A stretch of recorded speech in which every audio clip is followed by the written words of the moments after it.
lakle lakle Inspector Tayay अहानबा मक्तदा inspector Tayai ताबिरिबसिंग जेम्स हाइग्रुजमना तरामनुक चबगलोइनना इकोकनोना खुरुमजरी ngasisu puduna laksari inspector tayai chanipan ga humputara manga suba tangka ngasigi tangka gasisu tabiriba miyam punamaki damak awa pothana naba amadi puning loksing oina naba thamjaba wari si tabiraga matau tamge haidun khanbigan afaba sing loksim minasi phattabadi nakanda thaminasi ngasigi tangka gasi tabiraga adomda puning loksing oiba sing loksim biyo tabisi imung ngasida khudong chaba loge haiduna mana ai khudang paiduna chingchin kiban aini isanga thuk chananaba aina mangonda khupana khara thakibada kariguma lekai tanaba laurabadi ai inamagi sumiksa chokani khangbadagi aina inamagi ma yengduna lekai tanaba laukhidabani aduga onchilaga aibu aranba tahale aina kariguma mata tawkiba leiti aina karaguma mata hokkiba so leiti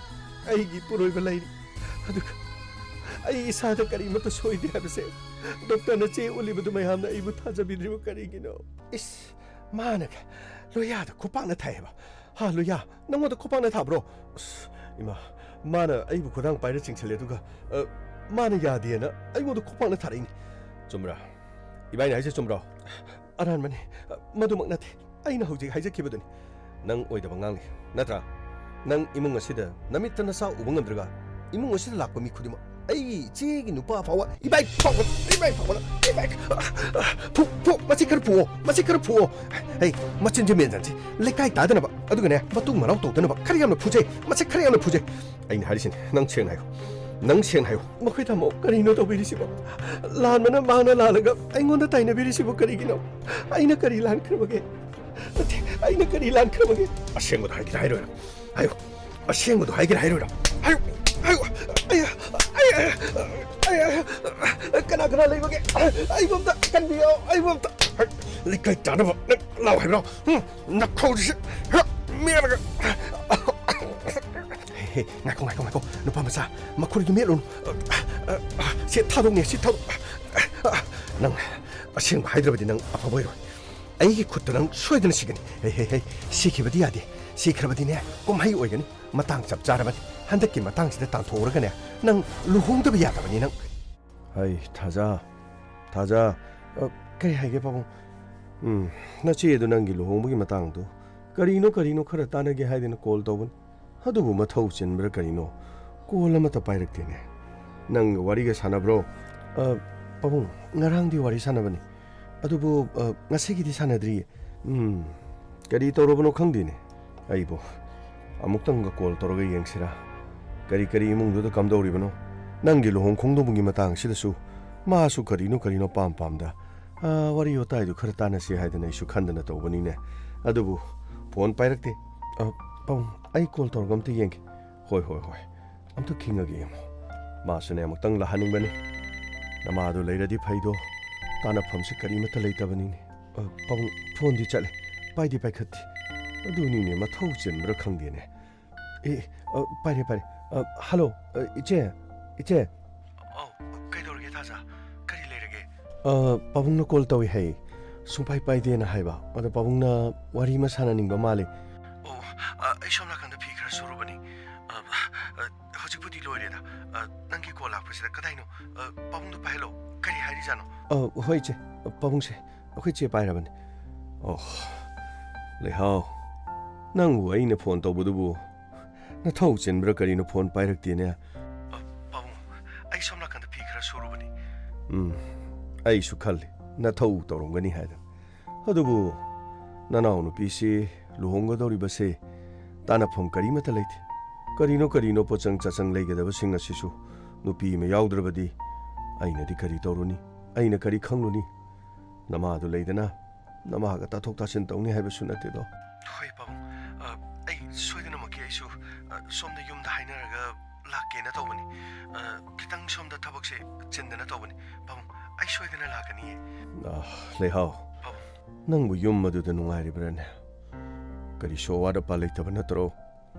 nongmata sunangna sima wali sima leite sima leyo haidana so hairakti imung adudi nungai phaba imung ne haiba khang adubu nama leitraba sunangya pokpa leididana nangna karino aning bapambadi ꯅꯣꯡ ꯐꯥꯗꯣꯛꯁꯨ ꯑꯩꯉꯣꯟꯗ ꯍꯥꯏꯔꯛꯄ ꯌꯥꯏꯗꯅ ꯄꯥꯕꯨꯡ ꯑꯩ ꯀꯔꯤꯃꯇ ꯋꯥꯠꯇꯦ ꯄꯥꯕꯨꯡ ꯑꯩ ꯌꯥꯝꯅ ꯅꯨꯡꯉꯥꯏꯅ ꯂꯩꯔꯤꯌꯦ ꯄꯥꯕꯨꯡ ꯑꯩꯈꯣꯏꯒꯤ ꯊꯥꯖꯒꯤ ꯂꯨꯍꯣꯡꯕꯒꯤ ꯄꯣꯠ ꯆꯩ ꯂꯩꯕꯒꯤ ꯑꯗꯨꯒ ꯑꯇꯩ ꯑꯇꯩꯒꯤꯗꯣ ꯑꯩ ꯁꯣꯝꯗ ꯌꯨꯝꯗ ꯍꯥꯏꯅꯔꯒ ꯑꯩ ꯂꯥꯛꯅꯕ ꯇꯧꯔꯒꯦ ꯑꯗꯨꯒ ꯀꯔꯤꯅꯣ ꯄꯥꯕꯨꯡꯒ ꯑꯗꯨꯝ ꯇꯥꯟꯅꯔꯁꯤ ꯐꯔꯦ ꯅꯪꯅ ꯐꯣꯟ ꯄꯥꯏꯔꯛꯇꯕꯗꯨꯗ ꯑꯩꯗꯤ ꯄꯥꯈꯠꯂꯨꯔꯦꯗꯅ ꯑꯗꯣꯟꯗ ꯅꯅꯦꯝ ꯈꯣꯏꯗ ꯌꯥꯏꯐꯕ ꯈꯣꯏꯗꯒꯤ ꯑꯌꯥꯕꯗꯣ ꯂꯧꯔꯒ ꯃꯥꯒ ꯑꯣꯏꯔꯁꯨ ꯅꯣꯡꯃ ꯍꯦꯛ ꯂꯥꯛꯎ ꯄꯥꯕꯨꯡ ꯃꯥꯗꯤ ꯊꯕꯛ ꯈꯔ ꯆꯤꯜꯂꯦ ꯃꯥꯗꯤ ꯈꯔ ꯅꯨꯡꯉꯥꯏꯔꯔꯣꯏ ꯑꯩ ꯑꯗꯨꯝ ꯂꯥꯛꯅꯅꯕ ꯇꯧꯔꯒꯦ ꯄꯥꯕꯨꯡ ꯐꯔꯦ ꯊꯝꯃꯒꯦꯀꯣ ꯑꯗꯨꯗꯤ ꯍꯣꯏ ꯄꯥꯕꯨꯡ ꯄꯥꯕꯨꯡ ꯀꯔꯤ ꯍꯥꯏꯔꯛꯑꯒꯦ ꯃꯥꯁꯨ ꯌꯥꯝꯅ ꯌꯥꯡꯅ ꯂꯥꯛꯅꯕ ꯇꯧꯔꯒꯦꯅ ꯍꯥꯏꯔꯦ ꯅꯆꯦꯁꯤ ꯌꯨꯝ ꯑꯗꯨꯗ ꯂꯩꯈꯤꯕꯗꯒꯤ ꯐꯣꯟꯗ ꯋꯥꯔꯤ ꯁꯥꯟꯅꯔꯕꯁꯨ ꯃꯥꯒꯤ ꯈꯣꯟꯖꯦꯜ ꯑꯁꯤ ꯅꯨꯡꯉꯥꯏꯕ ꯃꯅꯤꯡ ꯇꯝꯕꯗꯤ ꯏꯃꯥꯟ ꯃꯥꯟꯗꯦ ꯑꯗꯨꯕꯨ ꯌꯨꯝ ꯑꯗꯨꯗ ꯆꯠꯇꯅ ꯍꯪꯉꯨꯒꯗꯕꯁꯨ ꯑꯩꯁꯨ ꯍꯪꯕ ꯉꯝꯗꯦ ꯃꯈꯣꯏꯒꯤ ꯏꯃꯨꯡꯗꯨꯗ ꯇꯧꯔꯤꯕ ꯃꯑꯣꯡ ꯃꯇꯧꯗꯨꯗ ꯑꯩꯈꯣꯏꯅ ꯈꯔ ꯑꯋꯥꯠ ꯑꯄꯥ ꯂꯩꯕ ꯏꯃꯨꯡ ꯑꯣꯏꯕꯅꯤꯅ ꯈꯨꯗꯣꯡꯆꯥꯕ ꯂꯧꯕ ꯂꯥꯛꯄ ꯃꯥꯟꯈꯤꯗ꯭ꯔꯥ ꯍꯥꯏꯅ ꯑꯩꯅ ꯌꯥꯝꯅ ꯇꯠꯊꯅ ꯈꯜꯂꯤꯕꯅꯤ ꯄꯥꯕꯨꯡ ꯃꯣꯏꯒꯤ ꯃꯅꯦꯝꯕꯣꯛꯇꯣ ꯍꯩꯅꯗꯦꯗ ꯅꯣꯡꯃ ꯑꯩꯁꯦ ꯏꯆꯦ ꯂꯩꯕ꯭ꯔꯥꯅ ꯆꯪꯉꯨꯏ ꯀꯔꯤ ꯂꯩꯒꯦ ꯀꯔꯤ ꯇꯧꯕ ꯂꯥꯛꯄꯅꯣ ꯑꯁ ꯌꯥꯝ ꯃꯨꯟꯅ ꯍꯪꯈ꯭ꯔꯖꯥꯠꯅꯤ ꯑꯗꯨꯒ ꯑꯩꯅ ꯏꯆꯦꯒꯤ ꯃꯅꯥꯛꯇꯒꯤ ꯊꯣꯔꯛꯄꯗꯅꯦ ꯑꯩꯅ ꯍꯥꯟꯅ ꯄꯨꯔꯛꯄ ꯈꯥꯎꯗꯨꯕꯨ ꯀꯔꯤ ꯌꯥꯎꯒꯦ ꯏꯕꯦꯝꯃꯒꯤꯗꯨ ꯀꯔꯤ ꯂꯩꯔꯛꯄꯅꯣ ꯐꯥꯛꯇꯅ ꯄꯪꯌꯦꯡꯗ ꯌꯦꯡꯉꯤ ꯑꯗꯨꯗ ꯅꯠꯇꯦ ꯄꯥꯕꯨꯡ ꯃꯈꯣꯏ ꯏꯃꯨꯡꯗꯒꯤ ꯑꯩꯅ ꯆꯦꯡ ꯆꯥꯛꯀ ꯀꯣꯠꯂꯒ ꯄꯨꯈꯤꯕꯒꯤ ꯃꯑꯣꯡꯗ ꯀꯣꯏꯌꯦꯡꯒ ꯌꯦꯡꯉꯤ ꯑꯩꯅꯦ ꯂꯝꯕꯤꯒ ꯊꯣꯛꯑꯁꯨ ꯏꯆꯦꯒꯤ ꯃꯅꯥꯛꯇ ꯆꯪꯗ꯭ꯔꯕꯅꯦ ꯄꯥꯕꯨꯡ ꯃꯗꯨꯅꯤ ꯏꯃꯨꯡ ꯑꯗꯨꯗ ꯆꯠꯅꯔꯤꯕ ꯃꯑꯣꯡ ꯑꯗꯨꯗ ꯅꯪꯒꯤ ꯅꯆꯦꯅ ꯀꯔꯝ ꯇꯧꯔꯝꯒꯗꯧꯔꯤꯕꯅꯣ ꯍꯥꯏꯕꯁꯤꯅꯤ ꯑꯗꯨꯕꯨ ꯃꯌꯨꯝ ꯄꯥꯟꯈ꯭ꯔꯕꯅꯤꯅ ꯉꯝꯅꯕ ꯍꯣꯠꯅꯕ ꯇꯥꯕꯅꯤ ꯅꯆꯦꯗꯨ ꯂꯥꯛꯑꯒ ꯀꯔꯤꯅꯣ khannarasini adudi hoi pabung adudi pabung ai amuk thabak loisinjarukigi chalo ima asai de geste wari sanadana lei kanaganu mana wari sanarisibo is karino nei imung asita tawribo mo matawsiga ai kanaganu nang wari sanaidubo ha kanaganu nang wari sanaidubo ima ekoi pabungani kari mani ma akoi pabunga wari sanajabani akoi thajalo hongbagi ai bo somda mutang laga pochei leithok leisingi nang yaudrabadi pochei leiningai sel leitre haibro ha makoi gi mungi pochei leine na sel du nang na piruga doiro ha is nang laga leige doriba nana no pilu hongda nang na sala kari dordurige ha kari dordurige be masat ke gana adum napunchi chupagi leiru na basat kro sida mona lan namitena sau basuna te kari dordurige hauji kina yum masigi mawoine na ai khoina loina thiba loiraban nang na sana wakhal do adum tar sida leiraga nang bu kari tawge habano nana no pigi lohongbagi ne thaba ingkhang chenge harbasu ada leiraga naning tamna chenjaruro na khoi gi pabung oiraga dine amuk to buko mafam asidane wari se amuk tang tupthok na drabadi yadre sahi ama henjelak na ba phawbada haujik phawbada mamita masa udraba na sa ningol sibu yum masida kari tawduna leikwa haibano haidana mamit tudane chak thilaga ne amuk to butake masana wakhan chu khandre ha na khoi na khan ta dradi karam kan ta dorige aikoi na khoi na sum patna pumna leibu sum yengdana aikoi noi gi manak to khangdana sum leikwa haibro ha amta hayo ba na khoi gi papung do yamna thuna kawgadaban chalo ada thabuk torsu chalo ne hoi ma kamai tong ni ma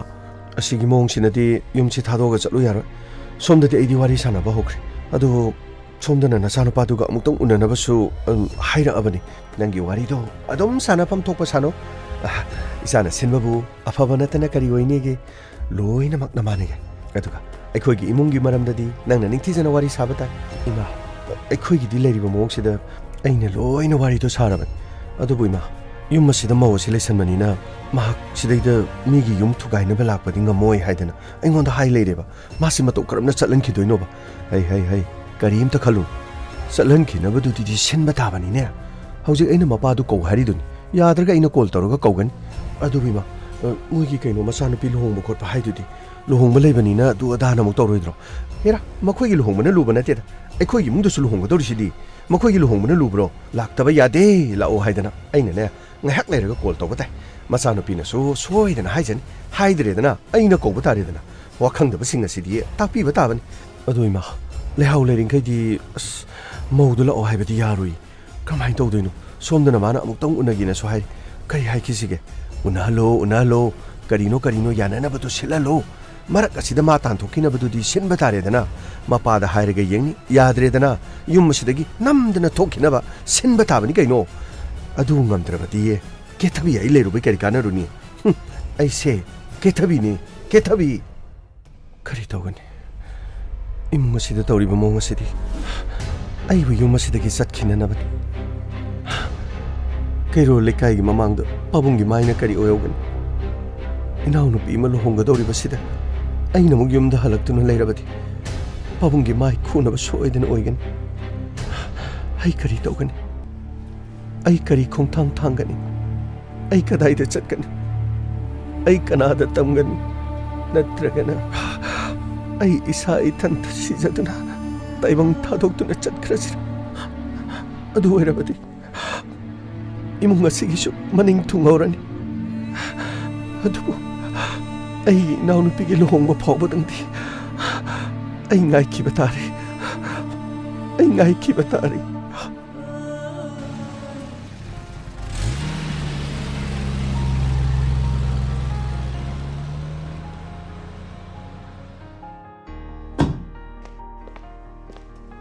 Somda lakpiro, somda.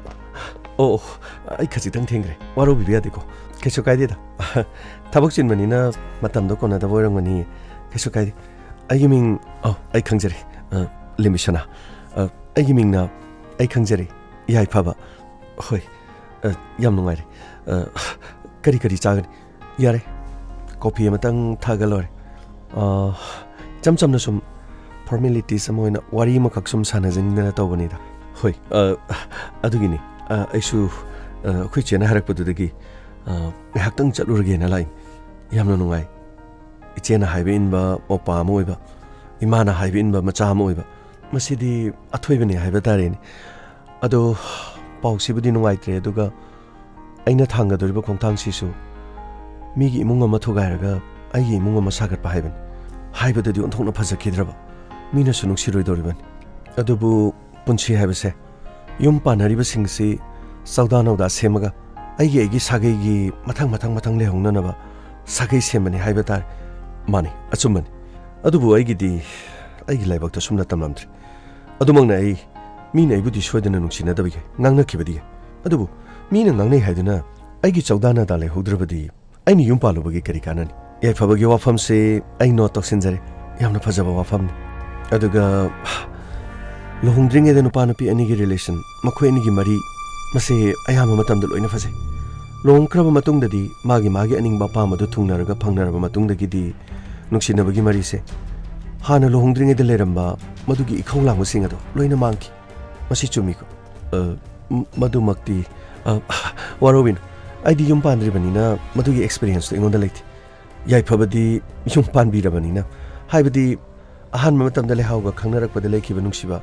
aduga lehawga thungnara matungda nungsinaba masi anigi khenabasi kari leke lemishana nungsinabadi adumak loikre haibatar aduni aina khalisi nungsinaba loikrebagi maramsi karidagi oigadoribano masi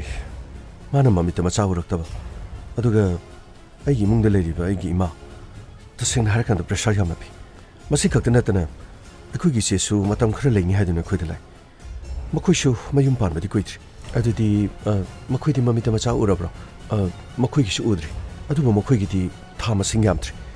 aigine sahima chapchana pharaban aduga akhoi baina haibada makhoigi di plan tawbani hai okay farine adudi adu haujikse ai iche sanaraina haibadagi yumsigi mau oibado ai yare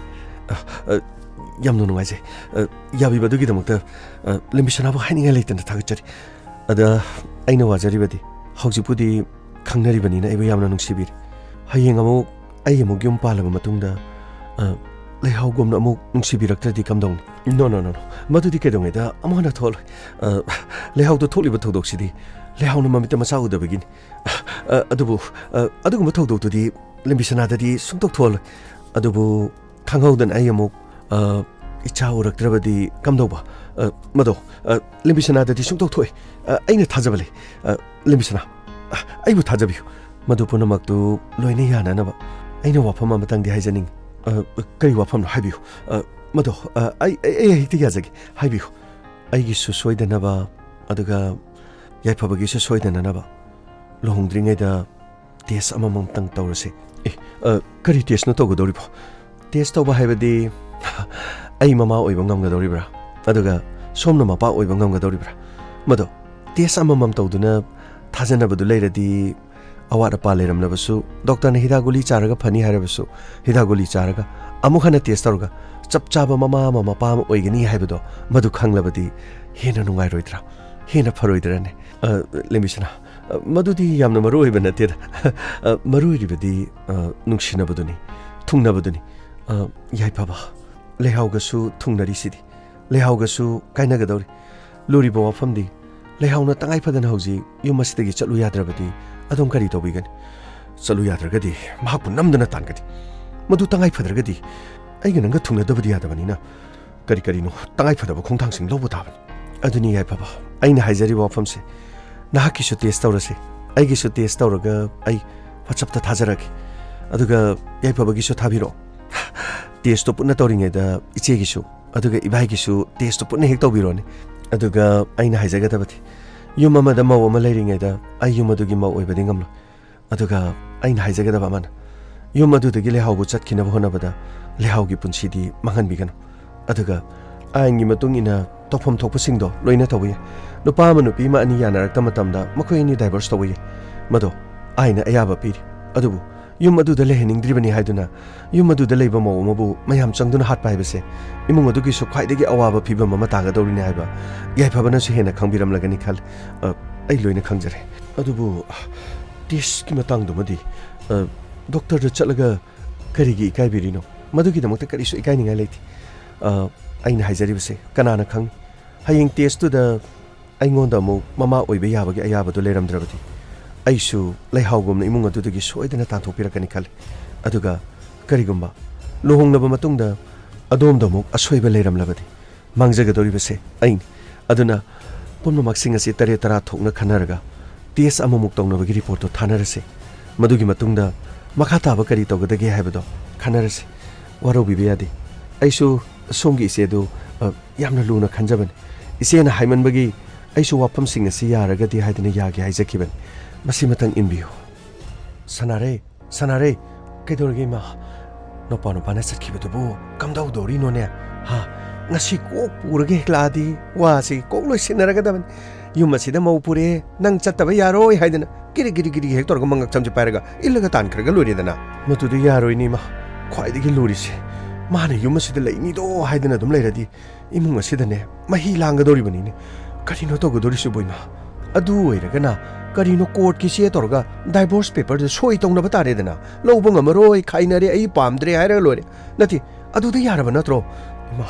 adu oirasu thabak to hana tawdrabadi yaro hauzik leiriba phibam se lembi sanana yagadori sidi imung sida maw mata lehelamgono haiben haibadi lehawu lehelamgono haiben madu suluri ne tawri se mini yabirei do marom dadi phari bani ne adudi mahak sat khina badu hona bataban e lai tu tu lehawgi mapale aine wari phachana sanarga ngasidine walo sinena batauki ngasi mangne lehawu pu khro haidine ta haira dong madagi lehawu du leitre hardi nangna call toroga ngasi pura u hairaga ne lembi sana du yuma sida kok porokba yuma sige moina lokchen ba adu rabadi imagi ningba thongne imagi ne ningba thonge sidagi dine lekai sida ke thabina ne pongke ke thadana legadori ba bema ai lai bema tada kakapiro sida phambiu Sanupi le hausu naningba aduga ibemana kaurokpaduga mapasu hek chanare aibu yum masida lakke khallingaida lakpasi hekta ngamdaba kari kanaba laktoino ta tada magi thabak loina chinaba ngaktanida yum masida miga lagane wari watai sanabagi matambu ka hena leiroida ngasigi wari sibudi tanghai padana sadaba yadabani tada wafamasi hekta hodokjarage do ibema kari haigadaba kari tanasige kari tawre angangai gi kari chokhanaba kari tawsige aina kari tawjoroge tada chokhanaba gi khonaba gi di tada gi ka tanadrabasu adum yareda tada khoi ne leriba yumban side adum khangbiramgan migi makha polagi hingbadi nati haijariba mani bema ibema khoi gi kari walunege kari aibu kobubu kari tanasige bema kari haibiningba tada wasi somdobani Sahi ama pharakle isanu pana luhongliba nachanu pile hauna yuma sida mawoina leiraliba adubu aikoi su yengba yaba yeng ꯍꯧꯖꯤꯛ ꯐꯥꯎꯕꯗ ꯃꯃꯤꯠꯇ ꯃꯆꯥ ꯑꯃ ꯎꯗ꯭ꯔꯕꯅꯤꯅ ꯇꯥꯗꯥ ꯋꯥꯐꯝ ꯑꯁꯤ ꯑꯩꯈꯣꯏꯁꯨ ꯃꯥꯒꯤ ꯌꯦꯡꯗꯅ ꯄꯨꯟꯁꯤꯁꯤ ꯁꯨꯝ ꯃꯥꯡꯉꯣ ꯍꯥꯏꯕꯗꯤ ꯌꯥꯗꯕ ꯁꯥꯒꯩ ꯑꯁꯤꯗ ꯂꯩꯔꯤꯕꯁꯤ ꯏꯆꯥ ꯅꯨꯄꯥ ꯃꯊꯟꯇꯅꯤ ꯑꯗꯨꯒ ꯏꯆꯥ ꯅꯤꯉꯣꯟ ꯑꯃ ꯁꯤꯗ ꯂꯩꯔꯤꯁꯤꯅꯤ ꯃꯥꯁꯨ ꯂꯨꯍꯣꯡꯕ ꯀꯨꯏꯗ꯭ꯔꯤ ꯃꯄꯥ ꯅꯨꯄꯥꯅ ꯍꯥꯟꯅ ꯂꯨꯍꯣꯡꯕꯅꯤꯗꯅ ꯈꯪꯉꯤ ꯏꯕꯦꯝꯃ ꯑꯗꯨꯕꯨꯗꯤ ꯑꯗꯨꯕꯨ ꯏꯕꯦꯝꯃ ꯀꯔꯤ ꯇꯥꯗꯥ ꯋꯥꯐꯝꯁꯤ ꯍꯧꯖꯤꯛ ꯐꯥꯎꯕ ꯇꯥꯗꯅ ꯋꯥꯈꯜ ꯇꯥꯗ꯭ꯔꯤ ꯃꯥꯜꯂꯦ ꯑꯩꯅ ꯍꯥꯏꯖꯔꯤꯕꯗꯤ ꯁꯤꯅꯤꯗ ꯃꯃꯤꯠꯇ ꯃꯆꯥ ꯎꯗ꯭ꯔꯒꯗꯤ ꯀꯔꯤ ꯇꯧꯔꯨꯅꯤ ꯇꯥꯗꯥ ꯌꯥꯔꯒꯗꯤ ꯉꯁꯤ ꯇꯥꯗꯅ ꯂꯥꯛꯏꯉꯩꯗ ꯑꯉꯥꯡ ꯑꯅꯤꯁꯦ ꯋꯥꯁꯦ ꯂꯣꯏꯁꯤꯟꯅꯔꯒ ꯇꯥꯗꯅ ꯂꯥꯛꯏꯉꯩꯁꯤꯗ ꯑꯉꯥꯡꯁꯤꯁꯨ ꯄꯨꯕꯤꯈ꯭ꯔꯣ ꯍꯥꯏꯕ ꯋꯥꯐꯝꯁꯤꯅꯤ ꯏꯕꯦꯝꯃ ꯋꯥꯐꯝ ꯑꯗꯨꯕꯨ ꯃꯈꯣꯏ ꯑꯅꯤꯒꯤ ꯑꯉꯥꯡ ꯑꯅꯤꯒꯤ ꯑꯌꯥꯕꯅ ꯀꯔꯤ ꯇꯥꯗꯥ ꯑꯉꯥꯡ ꯑꯅꯤꯒꯤ ꯑꯌꯥꯕ ꯍꯥꯏꯕꯕꯨ ꯀꯔꯤꯅꯣ ꯑꯩꯒꯤ ꯏꯆꯥꯅꯨꯄꯥꯗꯤ ꯑꯩꯒꯤ ꯈꯨꯠꯇ ꯂꯩ ꯑꯩꯅ ꯍꯥꯏꯕ ꯏꯜꯂꯤ ꯃꯆꯥ ꯍꯥꯏꯕꯁꯤ ꯃꯃꯥꯅ ꯍꯥꯏꯕ ꯏꯟꯒꯗꯕ ꯇꯥꯗꯒꯤꯁꯨ ꯇꯥꯗꯒꯤ ꯏꯆꯥꯁꯤ ꯇꯥꯗꯅ ꯍꯥꯏꯕꯗ ꯌꯥꯔꯒ ꯂꯣꯏꯔꯦꯅꯦ ꯋꯥꯁꯤꯗ ꯂꯣꯏꯅꯔꯕ ꯅꯠꯇ꯭ꯔꯣ ꯁꯤꯗꯒꯤ ꯍꯦꯟꯅ ꯋꯥ ꯁꯪꯗꯅꯤꯡꯉꯥꯏ ꯀꯔꯤꯁꯨ ꯂꯩꯇꯦ ꯏꯕꯦꯝꯃꯅ ꯍꯥꯏꯔꯤꯕ ꯋꯥꯐꯝꯗꯣ ꯑꯃꯔꯣꯝꯗ ꯆꯨꯝꯃꯤ ꯑꯗꯨꯕꯨ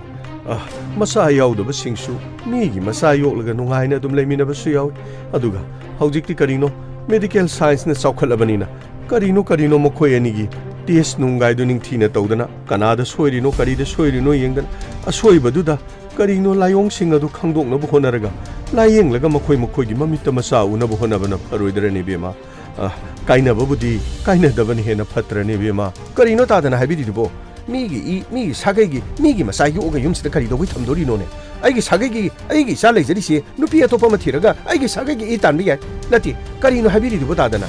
ꯑꯗꯨꯒꯤ ꯏꯆꯥꯅꯨꯄꯤꯅ ꯃꯁꯥ ꯐꯠꯇ꯭ꯔꯒ ꯑꯩꯈꯣꯏꯅ ꯂꯥꯏꯌꯦꯡꯖꯔꯒ ꯃꯗꯨ ꯄꯩꯁꯥ ꯃꯌꯥꯝꯗꯨ ꯄꯨꯊꯣꯛꯑꯒ ꯏꯆꯥꯅꯨꯄꯤ ꯂꯥꯏꯌꯦꯡꯂꯒ ꯃꯃꯤꯠꯇ ꯃꯆꯥ ꯎꯅꯕ ꯍꯣꯠꯅꯧ ꯍꯥꯏꯔꯤꯕ꯭ꯔꯣ ꯃꯗꯨꯗꯤꯅꯦ ꯇꯥꯗ ꯈꯣꯏꯒꯤ ꯊꯧꯗꯥꯡꯅꯤ ꯇꯥꯗ ꯈꯣꯏꯅ ꯑꯗꯨꯝ ꯈꯟꯕꯤꯔꯣ ꯑꯩꯈꯣꯏꯒꯤꯗꯤ ꯑꯁꯣꯏꯕ ꯀꯔꯤꯃꯠꯇ ꯂꯩꯇꯦ ꯄꯨꯝꯅꯃꯛꯁꯦ ꯅꯆꯥꯅꯨꯄꯤꯅ ꯁꯣꯏꯕꯅꯤꯅ ꯅꯆꯥꯅꯨꯄꯤ ꯄꯨꯕꯤꯈ꯭ꯔꯣ ꯏꯕꯦꯝꯃꯒꯤ ꯋꯥꯍꯩꯁꯤꯗꯤ ꯑꯩ ꯏꯆꯥꯅꯨꯄꯤꯒ ꯑꯃꯨꯛꯇ ꯎꯅꯖꯈꯤ ꯅꯆꯥꯅꯨꯄꯤꯗꯣ ꯎꯅꯕꯒꯤ ꯃꯊꯧ ꯇꯥꯗ꯭ꯔꯦ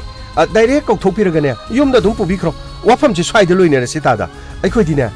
ꯑꯇꯣꯞꯄ ꯃꯧ ꯑꯃ ꯍꯥꯏꯅꯖꯗꯅ ꯌꯥꯝꯅ ꯌꯥꯡꯅ ꯂꯨꯍꯣꯡꯅꯅꯕ ꯑꯩꯈꯣꯏ ꯍꯣꯠꯅꯖꯔꯤꯕꯅꯤ ꯇꯥꯗ ꯈꯣꯏꯅꯅꯦ ꯑꯩꯈꯣꯏꯗꯤ ꯌꯦꯠꯄꯤꯔꯅꯨ ꯂꯥꯛꯏꯉꯩꯁꯤꯗ ꯏꯆꯥꯗꯨ ꯄꯨꯕꯤꯈ꯭ꯔꯣ ꯏꯕꯦꯝꯃ ꯀꯦꯊꯕꯤ ꯑꯩꯒꯤ ꯏꯆꯥꯅꯨꯄꯤ ꯑꯃ ꯍꯟꯗꯛ ꯈꯛꯇ ꯂꯨꯍꯣꯡꯒꯗꯕꯅꯤ ꯂꯨꯍꯣꯡꯕ ꯐꯥꯎꯕꯗꯪꯗꯤ ꯉꯥꯏꯕꯤꯌꯨ ꯂꯨꯍꯣꯡꯕꯁꯤꯒꯤ ꯃꯇꯨꯡꯗꯅꯦ ꯑꯩ ꯏꯆꯥꯅꯨꯄꯤꯁꯤ ꯂꯧꯕ ꯂꯥꯛꯂꯁꯨ ꯂꯥꯛꯆꯔꯒꯦ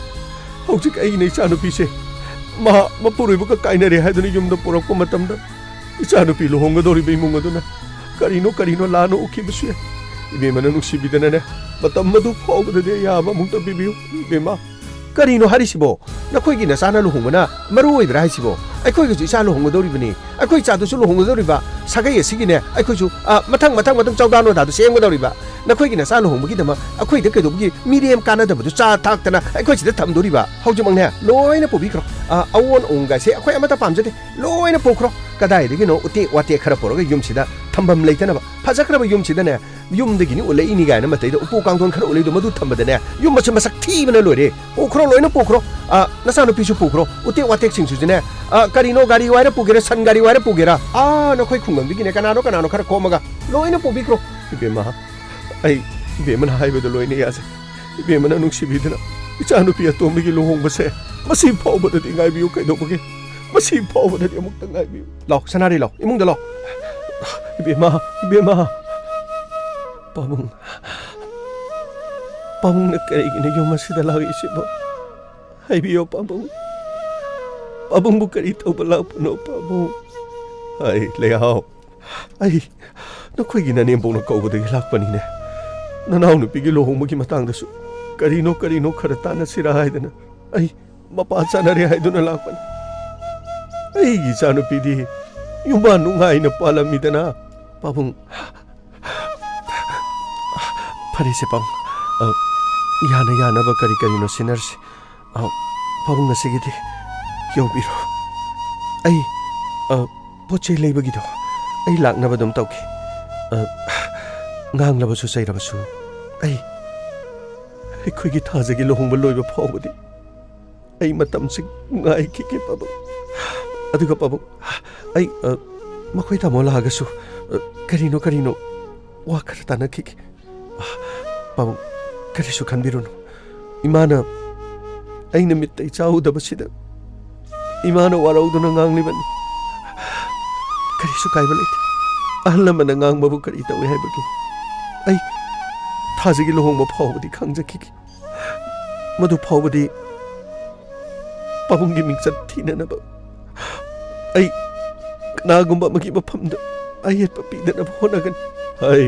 ꯀꯔꯤꯅꯣꯅꯦ ꯅꯪꯅ ꯍꯥꯏꯔꯤꯗꯨꯕꯣ ꯅꯪꯅ ꯑꯩꯉꯣꯟꯗ ꯑꯃꯨꯛ ꯑꯌꯦꯠꯄ ꯍꯥꯏꯕ ꯂꯩꯕ꯭ꯔꯥꯅꯦ ꯅꯪ ꯑꯩꯒꯤ ꯏꯆꯥꯅꯤꯅꯦ ꯑꯩꯒꯤ ꯏꯆꯥ ꯅꯈꯣꯏꯒꯤꯗꯃꯛꯇ ꯅꯄꯥ ꯑꯩ ꯂꯩꯔꯤꯅꯦ ꯑꯩ ꯅꯄꯥꯒꯤ ꯄꯥꯝꯕꯣꯝ ꯁꯣꯛꯇꯗ꯭ꯔꯤ ꯅꯈꯣꯏꯒꯤꯗꯃꯛꯇ ꯄꯣꯛꯄꯤ ꯅꯃꯥ ꯂꯩꯇ꯭ꯔꯕꯁꯨ ꯅꯪꯕꯨ ꯄꯣꯛꯂꯤꯕ ꯅꯪꯒꯤ ꯅꯄꯥ ꯂꯩꯔꯤꯅꯦ ꯀꯔꯤꯒꯤꯗꯃꯛ ꯏꯆꯥꯅ ꯑꯁꯨꯛ ꯇꯣꯟꯊꯅ ꯂꯩꯒꯗꯒꯦ ꯂꯥꯎ ꯂꯣꯏꯁꯜꯂꯨ ꯂꯥꯎ ꯆꯠꯁꯤ ꯂꯥꯎ ꯄꯨꯝꯅꯃꯛꯁꯤꯡ ꯑꯁꯦ ꯂꯣꯏꯅꯃꯛ ꯊꯝꯃꯝ ꯀꯔꯤꯒꯤꯗꯃꯛꯇ ꯑꯩꯈꯣꯏꯅ ꯄꯣꯠ ꯆꯩ ꯈꯔꯁꯤꯒꯤꯗꯃꯛꯇ ꯂꯧꯔꯨꯅꯦꯒꯦ ꯂꯥꯎ ꯆꯠꯁꯤ ꯂꯥꯎ ꯏꯆꯥꯒꯤ ꯄꯨꯟꯁꯤꯗꯒꯤ ꯍꯦꯟꯕ ꯀꯔꯤꯁꯨ ꯂꯩꯇꯦ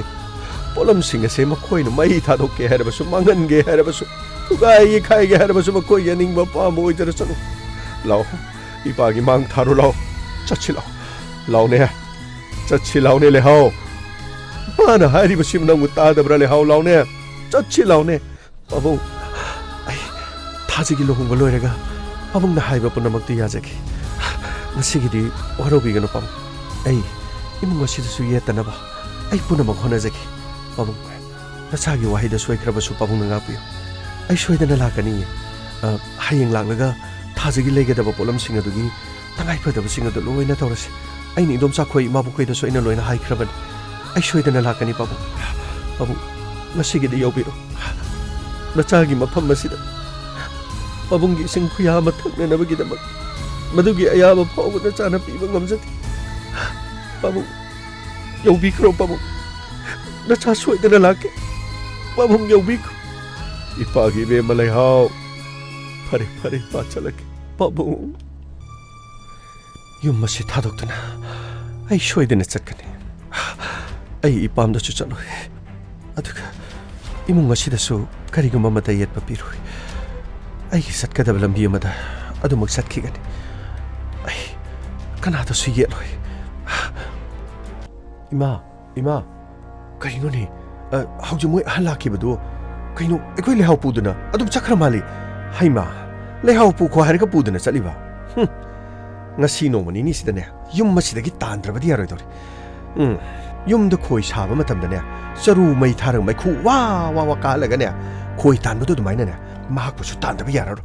ꯁꯤꯗꯒꯤꯗꯤ ꯐꯤꯕꯨꯜ ꯃꯌꯥꯝ ꯑꯃ ꯁꯦꯝꯕ ꯇꯥꯔꯦꯗꯅ ꯑꯗꯨꯒ ꯃꯩ ꯆꯨꯔꯒ ꯆꯠꯇ꯭ꯔꯤꯕ ꯐꯥꯎꯕ ꯀꯣꯏꯊꯥꯟ ꯇꯥꯟꯅꯕ ꯇꯥꯕꯅꯤ ꯌꯦꯡꯕ ꯇꯥꯔꯦꯗꯅ ꯌꯦꯡꯕ ꯇꯥꯔꯦ ꯏꯃꯥ ꯑꯩꯈꯣꯏ ꯌꯥꯏꯐꯕ ꯂꯩ ꯀꯝꯗꯧꯔꯖꯥꯠꯅꯣ ꯀꯔꯤ ꯍꯥꯏꯅꯖꯥꯠꯅꯣ ꯌꯥꯏꯐꯕꯁꯦ ꯌꯥꯏꯐꯕ ꯂꯥꯛꯑꯣ ꯁꯣꯝꯗ ꯂꯥꯛꯑꯣ ꯀꯃꯥꯏ ꯇꯧꯔꯦ ꯂꯥꯛꯑꯣꯅꯤ ꯅꯪꯕꯣ ꯅꯆꯦꯅ ꯃꯔꯣꯜ ꯑꯃ ꯇꯥꯅꯤꯡꯗꯅꯅꯦ ꯑꯃꯨꯛ ꯇꯣꯏꯕ ꯉꯁꯥꯏꯗꯒꯤ ꯏꯈꯧ ꯂꯥꯡꯅ ꯂꯩ ꯀꯔꯤ ꯍꯥꯏꯔꯦ ꯂꯦꯝꯕꯤ ꯁꯅꯥꯅ ꯀꯔꯤ ꯍꯥꯏꯔꯦ ꯏꯃꯥ ꯋꯥꯔꯤ ꯁꯥꯟꯅꯔꯦ ꯅꯠꯇꯦ ꯋꯥꯔꯤ ꯁꯥꯟꯅꯕꯗꯨ ꯅꯠꯇꯦ ꯃꯁꯛ ꯃꯇꯧ ꯒꯥꯏꯗꯨ ꯀꯝꯗꯧꯒꯦꯃꯤ ꯑꯩꯈꯣꯏꯅ ꯐꯣꯇꯣꯗ ꯎꯕꯗꯨꯒ ꯃꯥꯟꯅꯕ꯭ꯔꯥ ꯀꯝꯗꯧꯒꯦ ꯍꯥꯏꯕ ꯏꯃꯥ ꯃꯁꯛꯇꯤ ꯂꯥꯏꯒꯤ ꯃꯆꯥ ꯍꯥꯏꯕꯗꯣ ꯑꯣꯟꯊꯣꯛꯅ ꯐꯖꯈ꯭ꯔꯦ ꯆꯨꯡ ꯐꯤꯔꯥꯟ ꯆꯥꯈ꯭ꯔꯦ ꯃꯤ ꯋꯥꯡ ꯆꯥꯎꯔꯗ ꯏꯃꯥ ꯑꯗꯨꯕꯨ ꯋꯥꯐꯝ ꯑꯃꯈꯛꯇꯤ ꯅꯠꯇꯦ ꯀꯔꯤ ꯇꯧꯔꯒꯦ ꯀꯔꯤ ꯋꯥꯐꯝꯅꯣ ꯃꯤ ꯃꯥꯅ ꯍꯥꯏꯔꯤꯅ ꯍꯧꯖꯤꯛ ꯑꯩꯈꯣꯏ ꯏꯃꯨꯡꯗ ꯊꯣꯛꯂꯤꯕ ꯊꯧꯗꯣꯛꯁꯤꯅ ꯃꯔꯝ ꯑꯣꯏꯔꯒ ꯀꯔꯤꯅꯣ ꯏꯃꯨꯡꯗ ꯊꯣꯛꯂꯤꯕ ꯊꯧꯗꯣꯛꯁꯤꯅ ꯃꯥ ꯌꯥꯔꯔꯣꯏ ꯍꯥꯏꯔꯛꯑꯕ꯭ꯔꯥ ꯃꯤ ꯀꯩꯗꯧꯔꯒꯦ ꯃꯤ ꯅꯪꯕꯣ ꯑꯗꯨꯒꯤ ꯅꯠꯇꯦ ꯃꯥ ꯏꯃꯨꯡ ꯑꯁꯤꯗ ꯂꯩꯍꯥꯎꯅ ꯃꯃꯤꯠꯇ ꯃꯆꯥ ꯎꯗꯕ ꯃꯁꯤꯅ ꯃꯔꯝ ꯑꯣꯏꯔꯒ ꯍꯌꯦꯡ ꯃꯉꯣꯟꯗꯁꯨ ꯊꯣꯛꯑꯗꯤ ꯃꯥꯁꯨ ꯇꯥꯟꯊꯣꯛꯄꯤꯔꯛꯀꯅꯤ ꯑꯗꯨꯅ ꯂꯨꯍꯣꯡꯗ꯭ꯔꯤꯉꯩꯗ ꯑꯩꯒꯤꯁꯨ ꯇꯦꯁ ꯑꯃ ꯃꯥꯒꯤꯁꯨ ꯇꯦꯁ ꯑꯃ ꯃꯗꯨꯒꯤ ꯇꯦꯁꯁꯤꯡꯗꯨ ꯔꯤꯄꯣꯔꯠ ꯎꯅꯔꯒ ꯃꯥꯗꯤ ꯑꯗꯨꯝ ꯌꯥꯔꯒꯦ ꯑꯗꯨꯒ ꯌꯨꯝ ꯑꯁꯤꯗ ꯂꯩꯔꯤꯕ ꯂꯩꯍꯥꯎ ꯃꯍꯥꯛꯄꯨ ꯑꯥꯏꯟꯒꯤ ꯃꯇꯨꯡ ꯏꯟꯅ ꯗꯥꯏꯚꯣꯔꯁ ꯇꯧꯅꯕ ꯅꯠꯇ꯭ꯔꯒꯅ ꯃꯍꯥꯛ ꯌꯨꯝ ꯑꯁꯤꯗꯒꯤ ꯆꯠꯈꯤꯅꯅꯕ ꯑꯩꯈꯣꯏꯅ ꯐꯠꯇꯅꯨꯡꯗ ꯍꯥꯏꯕꯗꯤ ꯃꯉꯣꯟꯗ ꯐꯨꯕ ꯑꯣꯠꯄ ꯅꯩꯕ ꯑꯗꯨꯒꯨꯝꯕ ꯑꯃꯠꯇ ꯇꯧꯕ ꯌꯥꯗꯦ ꯃꯍꯥꯛꯄꯨ ꯆꯨꯝꯅ ꯆꯠꯍꯟꯈꯤꯕ ꯅꯠꯇ꯭ꯔꯒ ꯃꯍꯥꯛ ꯑꯥꯏꯟꯒꯤ ꯃꯇꯨꯡ ꯏꯟꯅ ꯇꯉꯥꯏꯐꯗꯕꯁꯤꯡ ꯑꯗꯨ ꯇꯧꯋꯦ ꯍꯩꯃꯥ ꯑꯗꯨꯒꯤꯗꯤ ꯑꯩꯈꯣꯏꯅ ꯇꯧꯗꯧ ꯂꯩꯔꯤꯅꯦ ꯉꯥꯏꯈꯣꯅꯦ ꯅꯈꯣꯏꯒꯤ ꯇꯦꯁ ꯑꯗꯨꯕꯨ ꯀꯌꯥꯝ ꯂꯨꯕꯅꯣꯅꯦ ꯍꯩ ꯇꯥꯕ꯭ꯔꯥ ꯍꯩ ꯁꯅꯥꯔꯦ ꯅꯪꯁꯨ ꯇꯦꯁ ꯇꯧꯍꯧꯔꯣ ꯑꯩꯈꯣꯏ ꯂꯣꯌꯥꯁꯨꯅꯦ ꯃꯥꯁꯨ ꯇꯦꯁ ꯇꯧꯍꯧꯔꯣ ꯑꯗꯨꯒꯅꯦ ꯅꯪꯁꯨ ꯇꯦꯁ ꯇꯧꯊꯣꯛꯑꯣ ꯑꯗꯒꯤ ꯂꯦꯝꯕꯤ ꯁꯅꯥꯁꯨ ꯃꯥꯁꯨ ꯇꯦꯁ ꯇꯧꯔꯒꯦ ꯍꯥꯏꯕ ꯅꯠꯇ꯭ꯔꯣ ꯑꯗꯨꯗꯤ ꯈ꯭ꯋꯥꯏꯗꯒꯤ ꯐꯔꯦ ꯀꯩꯅꯣ ꯇꯦꯁꯇꯨꯗ ꯂꯣꯏꯅ ꯆꯨꯝꯅꯔꯗꯤ ꯊꯥꯖꯅꯗꯕ ꯍꯥꯏꯗꯨ ꯑꯃꯠꯇ ꯂꯩꯇ꯭ꯔꯦꯗꯅ ꯌꯨꯝ ꯑꯁꯤꯗ ꯂꯩꯔꯤꯕ ꯃꯥꯒꯤꯗꯤ ꯀꯔꯤꯁꯨ ꯈꯜꯂꯨꯅꯨ ꯃꯍꯥꯛ ꯆꯠꯈꯤꯅꯕꯗꯤ ꯑꯩꯅ ꯁꯤꯜꯂꯕꯅꯤ ꯀꯔꯤꯅꯣ ꯍꯥꯏꯁꯦ ꯃꯇꯧ ꯀꯔꯝꯅ ꯑꯩꯅ ꯇꯧꯕꯗꯤ ꯌꯦꯡꯉꯨ ꯃꯄꯥ ꯀꯧꯔꯒ ꯃꯆꯥꯅꯨꯄꯤꯗꯨ ꯄꯨꯔꯣ ꯍꯥꯏꯗꯅ ꯍꯧꯖꯤꯛ ꯈꯛꯇ ꯍꯥꯏꯕꯗ ꯃꯄꯥꯗꯨ ꯂꯥꯛꯑꯝꯃꯕꯅꯤ ꯑꯗꯨꯕꯨ ꯃꯈꯣꯏꯒꯤ ꯃꯆꯥꯅꯨꯄꯤ ꯑꯃ ꯂꯨꯍꯣꯡꯒꯗꯧꯔꯤ ꯂꯨꯍꯣꯡꯕ ꯐꯥꯎꯕꯗ ꯉꯥꯏꯕꯤꯌꯨ ꯃꯗꯨꯒꯤ ꯃꯇꯨꯡꯗ ꯄꯨꯔꯒꯦ ꯍꯥꯏꯔꯦ ꯇꯉꯥꯏ ꯐꯗꯅꯅꯦ ꯃꯄꯥꯗꯨꯅ ꯄꯨꯔꯒꯦ ꯍꯥꯏꯔꯕꯅꯤꯅ ꯑꯩꯈꯣꯏ ꯋꯥꯅꯤꯡꯉꯥꯏ ꯂꯩꯇ꯭ꯔꯦ ꯅꯪꯒꯤ ꯇꯦꯁꯀꯤ ꯔꯤꯄꯣꯔꯠ ꯑꯇꯩ ꯑꯇꯩꯗꯨꯁꯨ ꯉꯥꯏꯅꯔꯤꯉꯩꯗ ꯃꯈꯣꯏꯒꯤ ꯃꯆꯥꯅꯨꯄꯤ ꯑꯇꯣꯝꯕꯤꯗꯨꯒꯤ ꯂꯨꯍꯣꯡꯕꯗꯣ ꯂꯣꯏꯁꯜꯂꯛꯑꯅꯤꯗꯅ ꯊꯕꯛꯇꯨꯃ ꯏꯔꯥꯏ ꯂꯥꯏꯔꯦ ꯃꯁꯤꯒꯤ ꯃꯇꯨꯡꯗ ꯌꯥꯗ꯭ꯔꯒꯅ ꯌꯦꯡꯉꯣ ꯑꯩꯒꯤ ꯂꯩꯔꯤꯕ ꯁꯅꯥ ꯂꯨꯄꯥꯁꯤꯡ ꯑꯁꯦ ꯃꯥꯒꯤ ꯎꯄꯨꯗ ꯍꯥꯞꯆꯤꯜꯂꯒ ꯊꯝꯒꯅꯤ ꯑꯩꯅ ꯁꯅꯥ ꯃꯥꯡꯉꯦ ꯂꯨꯄꯥ ꯃꯥꯡꯉꯦ ꯍꯥꯏꯗꯅ ꯀꯣꯏꯊꯤ ꯊꯤꯒꯅꯤ ꯑꯗꯨꯒꯅꯦ ꯃꯥꯒꯤ ꯀꯥꯗ ꯆꯦꯛ ꯇꯧꯒꯦ ꯍꯥꯏꯔꯒ ꯆꯦꯛ ꯇꯧꯔꯒ ꯁꯅꯥ ꯂꯨꯄꯥ ꯍꯨꯔꯥꯜꯂꯝꯃꯤ ꯍꯥꯏꯗꯅ ꯃꯄꯥꯝꯗ ꯆꯠꯈꯤꯒꯗꯧꯔꯕ ꯃꯥꯅ ꯁꯅꯥ ꯂꯨꯄꯥꯗꯣ ꯄꯨꯔꯒ ꯆꯠꯀꯦ ꯇꯧꯏ ꯍꯥꯏꯗꯅ ꯃꯗꯨ ꯑꯣꯟꯈꯠꯂꯒ ꯄꯨꯂꯤꯁꯇꯅꯦ ꯊꯣꯛ ꯀꯝꯄ꯭ꯂꯦꯟ ꯇꯧꯒꯗꯕ ꯃꯗꯨꯗꯒꯤꯗꯤ ꯁꯅꯥ ꯂꯨꯄꯥ ꯍꯨꯔꯥꯟꯕꯒꯤ ꯃꯔꯥꯜꯗ ꯃꯍꯥꯛ ꯖꯦꯜꯗ ꯂꯩꯕ ꯇꯥꯕ ꯃꯗꯨꯒꯤ ꯃꯅꯨꯡꯗꯨꯗꯅ ꯂꯦꯝꯕꯤ ꯁꯅꯥꯒ ꯏꯆꯥꯅꯨꯄꯥꯒ ꯂꯨꯍꯣꯡꯕ ꯇꯥꯕ ꯃꯁꯤ ꯃꯉꯥꯏꯗꯅ ꯈꯤꯊꯕꯤ ꯑꯩꯅ ꯁꯤꯟꯕꯗꯕꯨ ꯀꯔꯤ ꯀꯥꯏꯒꯗꯧꯔꯤꯒꯦ ꯑꯐꯕ ꯉꯥꯛꯇꯅꯤ ꯑꯐꯕ ꯉꯥꯛꯇ ꯏꯆꯥꯒꯤꯗꯃꯛ ꯏꯃꯥ ꯑꯗꯨꯗꯤ ꯍꯌꯦꯡ ꯑꯩꯈꯣꯏ ꯏꯕꯨꯡꯉꯣꯒ ꯑꯩꯈꯣꯏ ꯄꯨꯂꯞ ꯆꯠꯂꯒ ꯇꯦꯁꯇꯨ ꯇꯧꯊꯣꯛꯔꯒꯦ ꯑꯗꯨꯗꯤ ꯏꯃꯥ ꯊꯕꯛ ꯑꯗꯨ ꯌꯥꯝꯅ ꯌꯥꯡꯅ ꯁꯤꯟꯅꯕ ꯍꯣꯠꯅꯔꯁꯤ ꯌꯨꯝ ꯑꯁꯤꯗꯒꯤ ꯃꯍꯥꯛꯄꯨ ꯆꯠꯍꯟꯈꯤꯕ ꯑꯩꯈꯣꯏꯒꯤ ꯇꯦꯁ ꯔꯤꯄꯣꯔꯠ ꯂꯥꯛꯄ ꯑꯗꯨꯗꯒꯤꯗꯤ ꯂꯨꯍꯣꯡꯕ ꯑꯗꯨꯅꯤ ꯏꯕꯦꯝꯃ ꯑꯗꯨꯃꯛꯅꯤ ꯇꯧꯒꯗꯕꯁꯤ ꯌꯥꯏꯐꯕ ꯑꯗꯨꯗꯤ ꯅꯚꯥꯏꯗꯨ ꯀꯗꯥꯏ ꯆꯠꯈ꯭ꯔꯦ ꯅꯚꯥꯏꯒꯅꯦ ꯅꯣꯏ ꯄꯨꯂꯞ ꯆꯠꯂꯒ ꯇꯦꯁꯇꯨ ꯇꯧꯔꯨꯅꯅꯕ ꯑꯃꯨꯛꯇ ꯇꯧꯔꯁꯤ ꯍꯣꯏ ꯏꯃꯥ ꯊꯥꯖ ꯄꯥꯕꯨꯡ ꯑꯩ ꯁꯤꯗ ꯂꯩꯖꯩ ꯅꯆꯦꯗꯨ ꯉꯁꯤ ꯃꯪꯗ ꯎꯔꯝꯃꯤꯅꯦ ꯅꯆꯦꯗꯨ ꯃꯥꯏꯊꯣꯡꯗꯨ ꯌꯦꯡꯕꯗ ꯅꯨꯡꯉꯥꯏꯈꯤꯗ꯭ꯔꯦꯗ ꯑꯩꯕꯨ ꯅꯆꯦꯗꯨꯕꯨ ꯂꯧꯕꯤꯔꯨꯁꯤꯔꯅꯦ ꯄꯥꯕꯨꯡ ꯑꯩꯈꯣꯏ ꯆꯦꯗꯨ ꯂꯧꯕꯤꯔꯨꯔꯁꯤꯕ ꯌꯨꯝ ꯑꯗꯨꯗ ꯌꯥꯝꯅ ꯋꯥꯅ ꯂꯩ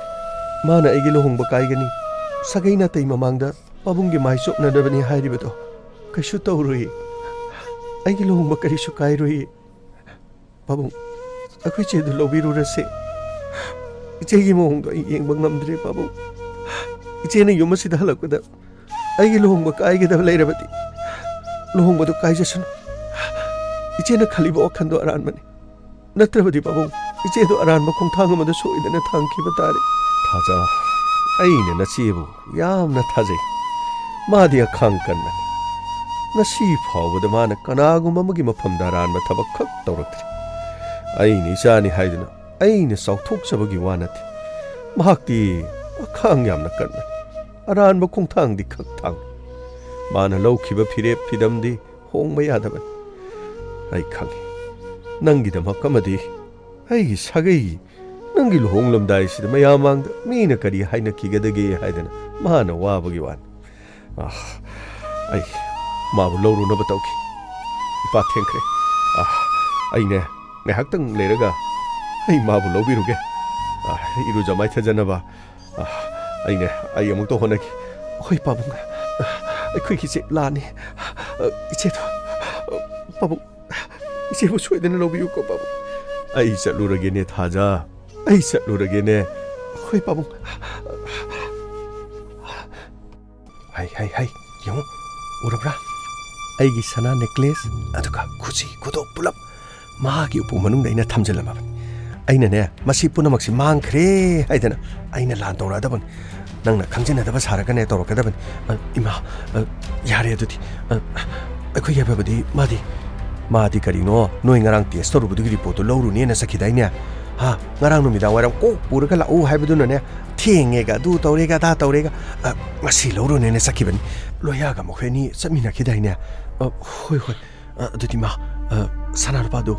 ꯃꯥꯡꯈ꯭ꯔꯦꯅ ꯍꯥꯟꯅ ꯍꯦꯛꯇ ꯇꯧꯔꯛꯑꯣ ꯑꯩ ꯁ꯭ꯋꯥꯏꯗ ꯉꯥꯛꯇꯪꯅꯦ ꯆꯪꯁꯤꯜꯂꯒ ꯂꯩꯒꯦ ꯍꯣꯏ ꯆꯠꯂꯣ ꯑꯩ ꯇꯧꯔꯛꯀꯦ ꯍꯥꯏ ꯂꯩꯍꯥꯎ ꯀꯗꯥꯏꯗ ꯂꯩꯒꯦꯅꯦ ꯅꯪꯕꯣ ꯀꯔꯤ ꯍꯥꯏꯒꯦ ꯏꯃꯥ ꯅꯪ ꯑꯩꯒꯤ ꯁꯅꯥ ꯂꯨꯄꯥ ꯎꯕ꯭ꯔꯥ ꯀꯔꯤꯅꯣ ꯍꯥꯏꯁꯤꯕꯨ ꯏꯃꯥ ꯑꯩ ꯁꯅꯥ ꯂꯨꯄꯥꯗꯤ ꯏꯃꯥꯒꯤꯗꯤ ꯄꯥꯏꯗꯦ ꯑꯩꯅ ꯍꯧꯖꯤꯛ ꯈꯛꯇ ꯊꯥꯡꯇꯣꯛꯑꯒꯅꯦ ꯑꯩꯒꯤ ꯀꯥꯗꯅꯤ ꯑꯩꯅ ꯁꯤꯒꯦꯅ ꯊꯝꯃꯝꯕ ꯑꯗꯨꯕꯨ ꯂꯩꯔꯝꯗ꯭ꯔꯦꯅꯦ ꯏꯕꯦꯝꯃ ꯅꯠꯇꯦ ꯅꯪꯕꯨ ꯄꯥꯏꯕ꯭ꯔꯣ ꯅꯪ ꯂꯧꯁꯟꯕ꯭ꯔꯅꯦ ꯅꯪ ꯏꯃꯥꯒꯤ ꯁꯅꯥꯗꯣ ꯅꯪ ꯄꯥꯝꯕ꯭ꯔꯥ ꯅꯪꯕꯣ ꯅꯌꯨꯝ ꯆꯠꯂꯝꯗꯥꯏꯗ ꯅꯪꯅ ꯄꯤꯌꯨ ꯍꯥꯏꯔꯕꯁꯨ ꯑꯩꯅ ꯀꯣꯛ ꯄꯤꯔꯒ ꯂꯣꯏꯔꯦ ꯌꯨꯝ ꯑꯁꯤꯗꯒꯤ ꯆꯠꯈꯤꯗꯣꯔꯦ ꯍꯥꯏꯗꯅ ꯁꯅꯥ ꯂꯨꯄꯥ ꯇꯞ ꯇꯥꯏꯅ ꯍꯨꯔꯥꯜꯂꯒ ꯆꯠꯂꯒꯦ ꯍꯥꯏꯔꯤꯕ꯭ꯔꯣ ꯏꯕꯦꯝꯃ ꯁꯅꯥ ꯂꯨꯄꯥ ꯍꯨꯔꯥꯜꯂꯒ ꯆꯠꯂꯒꯦ ꯍꯥꯏꯔꯤꯕ꯭ꯔో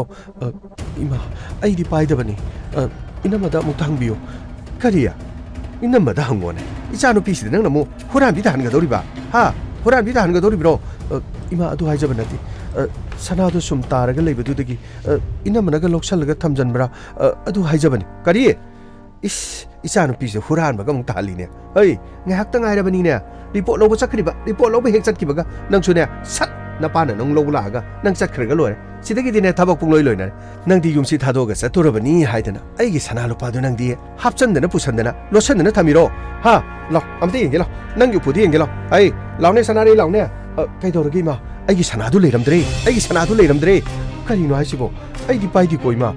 ꯅꯪꯅꯕꯨꯗꯤ ꯀꯔꯤ ꯄꯥꯏꯔꯨꯅꯦꯒꯤ ꯏꯃꯥꯒꯤ ꯁꯅꯥ ꯂꯥꯎꯅꯦ ꯂꯥꯎꯅꯦ ꯃꯥꯒꯤ ꯎꯄꯨꯗꯤ ꯌꯦꯡꯁꯤ ꯂꯥꯎ ꯀꯗꯥꯏ ꯆꯠꯈ꯭ꯔꯦ ꯑꯝꯇ ꯌꯦꯡꯉꯨ ꯁꯤꯗ ꯌꯦꯡꯉꯨꯅꯦ 이마 ꯑꯩꯗꯤ ꯄꯥꯏꯗꯕꯅꯤ 이마ꯒꯤ ꯁꯅꯥ ꯑꯩꯗꯤ ꯀꯩꯗꯧꯕꯩ ꯄꯥꯏꯗꯣꯏꯅꯣ ꯄꯥꯏꯔꯁꯨ 이마ꯗ ꯍꯥꯏꯔꯒ ꯄꯥꯏꯒꯅꯤ 이마 에이 나친 튀기노 나코이기네 아기 형나비도 너도 더거는 사이다 너희는 강 아이 영원히 남고 엄티 영원해 이마 시달 내래도 시대 요마가 담아매 피나 이스 시대다 피는 요마가 담아봐 파래 폴리스 가오게 폴리스 시나 그래가 로래 호란바디 그다이다 레이니 제일다 레이바 타바 제일다 나나 제일다 레이링에다 루홍가도리바 그다이다 사크레 넘버도 보 시다 레이레네 할로 awang lai kai ki kethabi khoi gi yumda amukta lengsen biro sana onthok ne yam khrajanida ma gai khoi ga di loina rabani yumda ngasi ma sal adowa adida ai gi sana sing loina huralaba hoi high school ama leibado adugi hek awang thangba adu yot ki gate oibado adudani kethabi gi yum haraga dum khang ibungo yam khrabajani lupa lakh mari manga gi sana oigani ne माना मयुम चपदने लोइना मपामदसु लुहोंगबा मा थोकपा अदुगिने तंगाइ फदबसिंदु मादी लेइतबा जानिदना अदुना सना लुपासिंगसे लोइना हुरालगा पुरमनिनि बुंगो अमुक्ता लाउने माबुने अमुक्ता फारगने जेलता अमुक्ता थमजनबियु funny ngaijaraमगे इमा करिनो इमाना तोबिरिबसिबो आइदि Imangi सनादु करिगी लौगदोरिबनो नचिंदा थिनुने नंगे उपोसिदगी इचानुपिगे बानिना मसिदा direct नंगिसदे फारबसिबो नंगना हुदेना हाइदोरिब्रो हा नंगना हुदे हाइदोरिब्रोने नंगे उपोसिदगी फारसिबो मसि कयादा ngमखरबनोने ममित्ता मसा उदबदा नतना मीगी मरन मथुमसु मखुट मसा सांगिने मदुना निने नमित्ता नसा उदरिबदो नथमोइदु सेंगिने बेमा लेरिबा लगथुम मयाम पुरमुसि नंगिनिने नमित्ता नसा उदबदा नति नंदी ओइजा ओइथा नसागिदा खनमनिने इस युम चतोरबनिने हेक्ता लुपा लाकेयागी सना लुपाजी नंग हेता पुगी खलिबनिने इमै फेमा सना खौजाव मनिने नंगना पामलबदि हायुने नंगना हनखिबदुदे पीबा याइने अदुदि नत्तदना मसिदैदा इमा आइबुलाना लोबिगन आइना सना लोबा नति इमा आइबुलाना लोबिगनो इमा पुलिस लागा लोइने खंगनि बेमा होजिकति पुलिस लागाने कोनो मक्तो लोइने खंगगनि लाकुला फरेदा सिदगिदि कोनो मक्तो लोइने हे खंगगदबन नंगाइरे इमा नसा करिमता लांदबन आई करिमता लोबा लेते इमा करिमता कानार रोये होजिकति पुलिस लानी पुलिस लागा ngangnaro उपाय करिमता लेथ्रे सर सिदा लेरे सर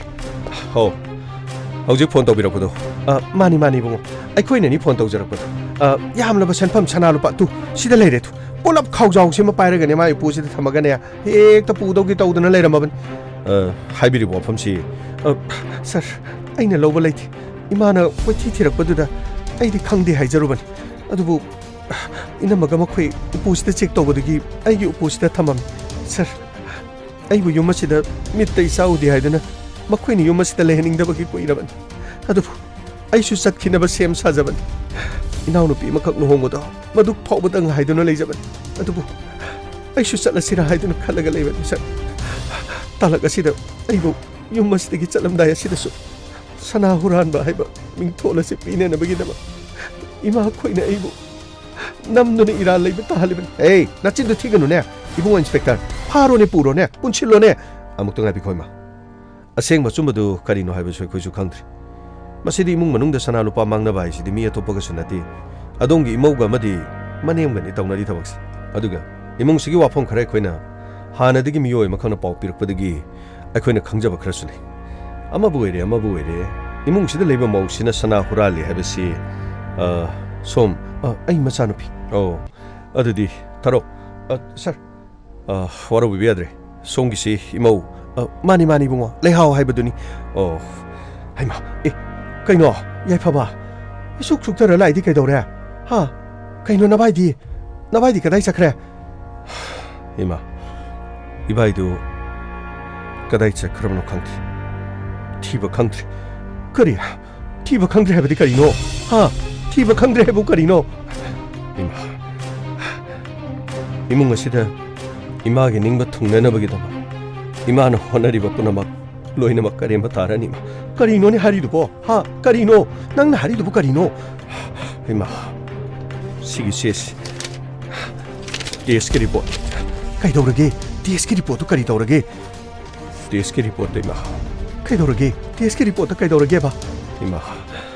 ꯑꯩ ꯍꯟꯗꯛ ꯃꯄꯣꯛ ꯑꯁꯤꯒꯤ ꯃꯄꯥ ꯑꯣꯏꯕ ꯍꯥꯏꯕꯗꯨ ꯌꯥꯔꯔꯣꯏ ꯀꯔꯤ ꯍꯥꯏꯕ ꯀꯔꯤ ꯆꯨꯝꯃꯕ꯭ꯔꯅꯦ ꯑꯦ ꯉꯥꯏꯈꯣ ꯑꯇꯣꯞꯄ ꯗꯣꯛꯇꯔꯗ ꯆꯠꯂꯒ ꯑꯃꯨꯛ ꯌꯦꯡꯁꯤ ꯑꯇꯣꯞꯄ ꯍꯣꯁꯄꯤꯇꯥꯜꯗꯅ ꯆꯠꯂꯒꯅꯦ ꯑꯐꯕ ꯃꯌꯥꯝ ꯂꯩ ꯀꯔꯤꯅꯣ ꯍꯤꯗꯥꯛ ꯒꯨꯂꯤ ꯆꯥꯗꯅꯅꯦ ꯃꯌꯥꯝ ꯑꯐꯕ ꯌꯥꯝ ꯂꯩ ꯑꯗ ꯑꯃꯨꯛ ꯌꯦꯡꯉꯒ ꯂꯣꯏꯔꯦꯗꯅ ꯍꯥ ꯏꯃꯥ ꯃꯗꯣ ꯑꯩꯒꯤꯗꯤ ꯃꯄꯣꯛ ꯑꯁꯤꯗ ꯑꯣꯏꯊꯣꯛꯂꯔꯣꯏ ꯑꯗꯨꯒ ꯏꯃꯥ ꯑꯩꯒꯤꯗ ꯅꯠꯇꯅ ꯑꯩꯒꯤ ꯏꯆꯦꯁꯨ ꯃꯄꯣꯛ ꯑꯁꯤꯒꯤ ꯃꯃꯥ ꯑꯣꯏꯕ ꯌꯥꯔꯔꯣꯏ ꯋꯥ 이베마 깨탑이 나시디 이사누피 로버 라이니 아이 이사누피부 부자키나바 아이 레하울라오네 짠나바 떡시네 바봉 나사디 잣바 야라로이 거리게 하 거리기노 요마시다 꾸이네 레라가 낭부 나미따나 싸우키드라네 하 पुनमक रिपोर्ट ताकले हाइदना हौजी याइफबना हारिबसिदी मदु खक्ता नति याइफबगी मसेसु हंगांग ओइबा ngamloi हाइरि मदुदगी लोया रिपोर्ट चे खंगबदगी मांखरे हाइबा नत्रो पुनमक खंगी पुनमक आई लोइना ओइनि मिसासी सनु खलगा इसासी हाइबा थौदोक्तोनि ने थोलिबस हिबेमा केथबी हौजिक्ति करी फावबा नंगी नचानुपी सनारैसु ममित्त मसा उररोय हाइ नचानुपासु ममित्त मसा उररोय हाइ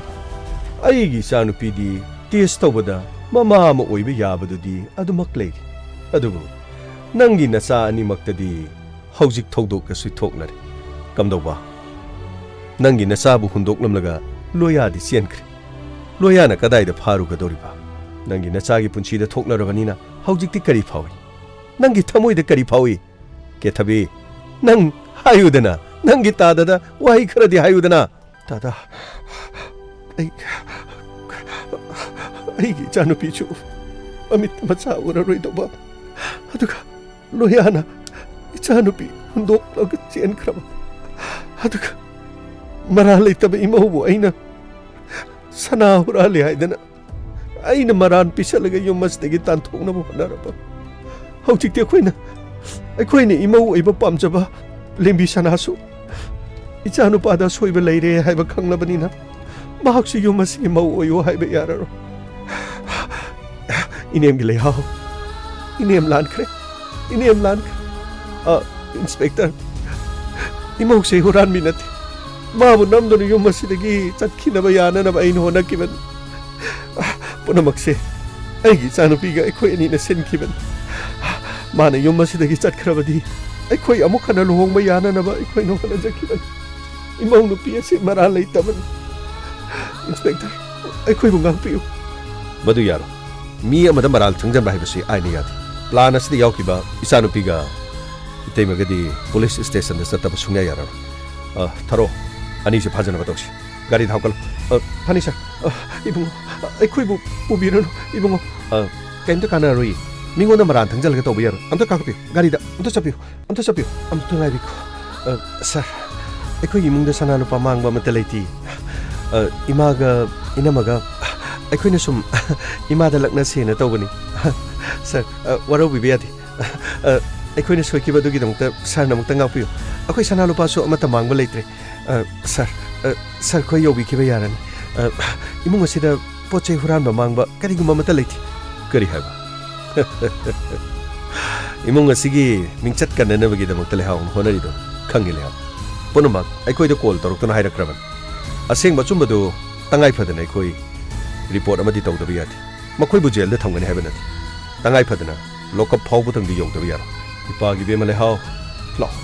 सनबा तौसि लाओने ससि लाओने लेहाउ पाबुंग नचा लाक्सगी आइगी चलमदाय अरोइबा मिकुप्ता मोइ थामो अइना लानखिबा पुनमक गापियुखो अइना सागै असिदा लाक्पदगी इमुंग असिदा मिवा मसा यामना लांगन इमाबुसु नोंगमत momo nohon mangam khidre inama busu aini yum asida mau ina leima matam da mikup amatang nungahin mangam khidre aduga tamo yai phaba aibu yum asidagi chatlaning khibadu ngasidi aigi pungja aigi matam do lak na male ai pamungi matung induna ai chachakhrki ai thamogi ning matung anung am kidre ai na ngasi ipam da leijaga dori base aigi oijaba aigi tungjaba thibagi nati ngasi dagi ningol punamang na para makak tamawrasam ningol amana mayum palakpada mumit macha uba udaba mado makhoi gi laibak da tambang hakta ngasigi chokhol aba medical science na mamit macha udaba kya macha uhon be adubu wakhala na longna basu yawi imung adu na macha udia haduna mamok singbo tathi ta oina to biba hatpi ba otpi ba nei biba adubu tamo aini yum da hanjaga dori base atopa sagai madi yum pana banati ai apok ipa lei inaw no pigi lohong lagan inaw no pi lohong no matungda ai gi pabung mathan tanga heuran pabung gi panggan chonchelan pabung gi siba matom lom na tawdana ai halak pi hai ba ming thona si phanglaga pabung gi seba tawdana punchi asilen jakraki ai amukhana kana gumba magi sagida kana gumba magi taloi oidana ai gi mapok asilen khraro ai chacharuki lao lao ipagi bema chana silao lao lao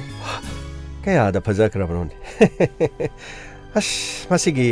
ngasigi kesidi onthono mai jal e sai ta oi ba yai madugi parado tambi gedam karino mamita masa ude mingon da putai da taineraga kare habano sir akhoi da lamadu kare haba lembishana haban yai phaba nahaka lohongani haiduna torumba lembishana araiba no binati magna sinkiba plan punamakna thabagado loina mai pakiban nakoina test taw yakidabadu magna haibadigi test tawkiban lembishna gi plan digi punamak singa se akhoi suma pamsda lakiban nakoina tangai phadrabadi lehawbu yumasdigi sakhina no honabada lehawgi punsi phawu mangbi yai hebasi lembishna ne khoida hairam laban aduna imung asida khoina mikup lahum singa lakiban adu nakoina lanjakiba nakoina langjakiba narala dudi nakoina khangjaramani kal nakoina sana sada soiraga soidaba miduda maran pisin aduga itay makhethabi adongi suisa ningon sanare punsi da mama ama oiba yaro haibasi adubu ngasidi adongi imauda phawkiba sainado adongi sanupi gi mafamda thoknare adom kari khale loyabu phangnaba thibiu sanare ga loyaga makhoi ani amuk punsinaduna makhoi ni da soiribadu soikhrabasu sagai amagi oirabasu atopa kana leijadraba nga ama yoktuna angang amagi punsi kanbibi ngasigi medical science adugi matik sakhon tonga ba test tube baby IVF makhal kya seasonaduna mamitta masa ujedraba mawa pakya namduna masa onbi madu punamakto akhang hei doctor singa tanabi adubu haujikidi adongi imaudo huran bagi maral season bagi dama custody phawbadi yongdabi yaro lengkat piyo setro phajana pubiyo no pago ramadi khangadabani gangmai gi saidina ba mayang lena santhagadaban mi gi masa sisanu haiba aduga isa si haibadin phaja khraba pawroni sai ta wei bai pai puna thamma paraw si jo ba shatat lige sai ta gamai thongna ba phani sir ya he sai ta wei ba ngasi wari si di mapam sa se dum sat khreni oh halaro sai no pi je songan halaro kare so halaga so kana ra roi da imung ngasi da lairi ba mi sina khang de ko adubu yai phabana mana kan hona ja duna mana mu sanaragi mafam da chalaga haijadana punchi chu palemina se anga ma yoga lemina se hairadi sir kramai tawni sir gamai yagani haiba thajati mi gi thamoi de shokki bai basi shokki ben adubu kanana khang sanarai de hairami atopa sagai amadi yum palo hain angak pani ko tawri si gamai thawro pani sir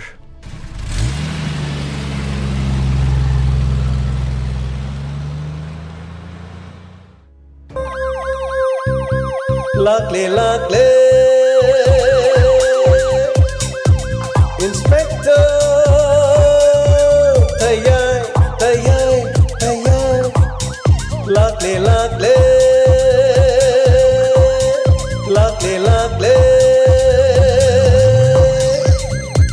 Inspector tayar tayar tayar uthanaba kanbinaba. Thank you sir. Welcome. Uthanaba kanbinaba. Inspector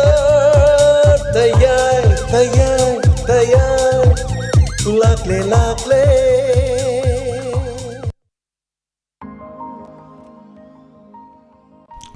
하나하나 다그처리 ngasi기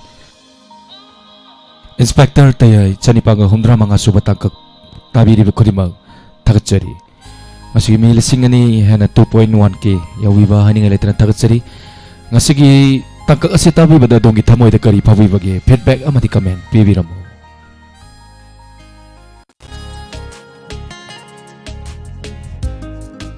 ngasigi birthday tabiri sida yapamangol piminasi birthday asi khara thengna pirakpana maram markanda ngasi oina hapsabani oro biroi Mona Lisa Adhikari Mayum, daughter of A. Amarjit Sharma and A. Ongbi Sarjubala, Sanjambam Sangsabi. Many happy returns of the day. Masigumba numila si masing tingam na nalagpo irasunu.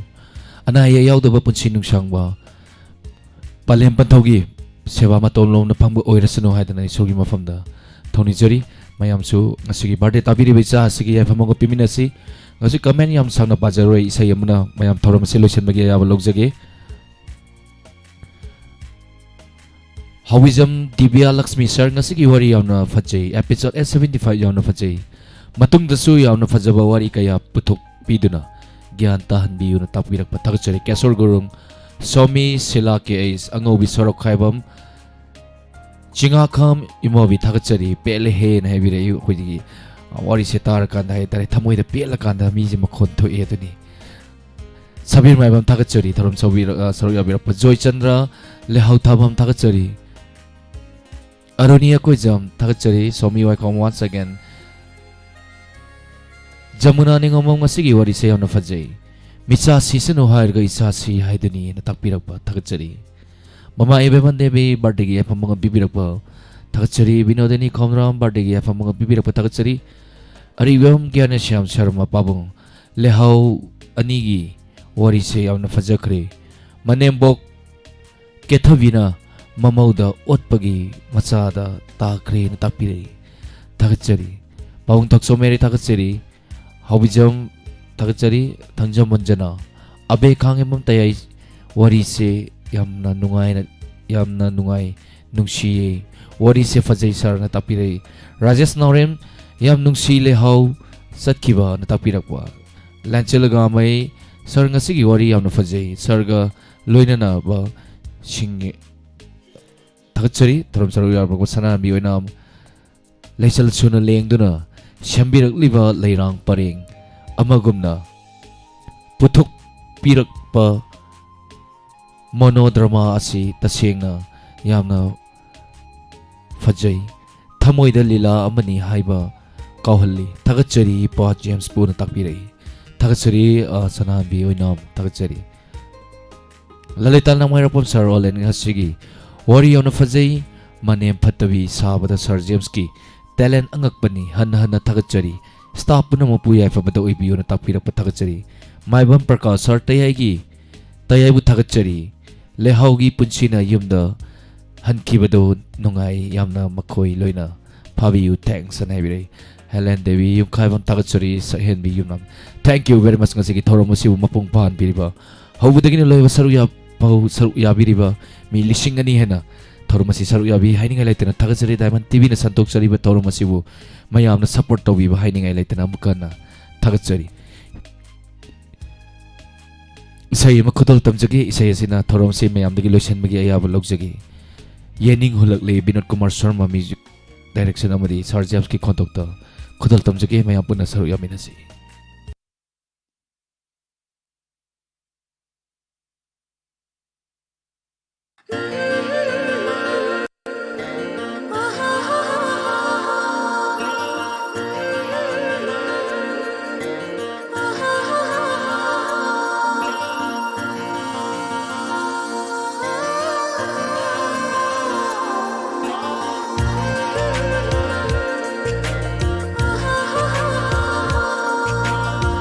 yening hulakle aigi tamuse nangi nungsi satam urubada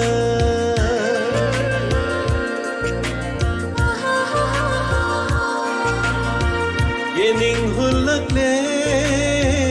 aigi tamuse nangi nungsi satam urubada tapthaba ngamlaktare aigi pukningse pathaba ngamlaktare aigi wakhalse nangi saktamna yakai hallare nangi saktamna yakai hallare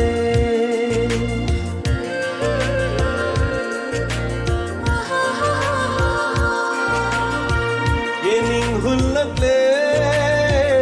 aigi tamuse nangi nungsi satam urubada nangi nungsi satam urubada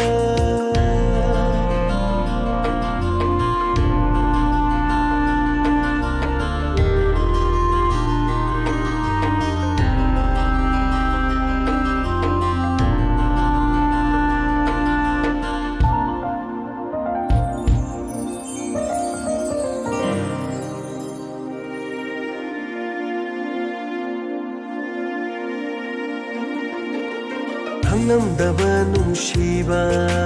ꯈꯪꯍꯜꯂꯦ ꯅꯪꯅ ꯎꯔꯨꯕ ꯌꯦꯡꯂꯨꯕꯗ ꯅꯪꯒꯤ ꯁꯨꯝꯍꯠꯄ ꯁꯛꯇꯝ ꯑꯩꯒꯤ ꯇꯥꯑꯣꯏꯅꯤꯡꯕꯅ ꯐꯝꯕꯟꯕꯁꯨ ꯍꯩꯔꯛꯂꯦ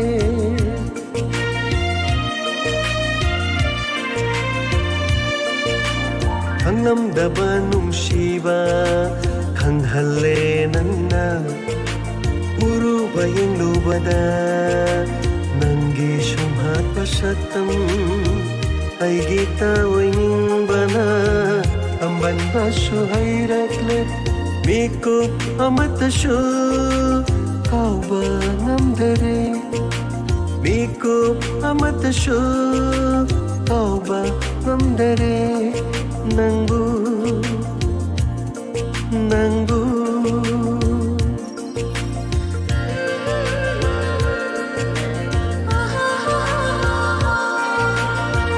yening hulakle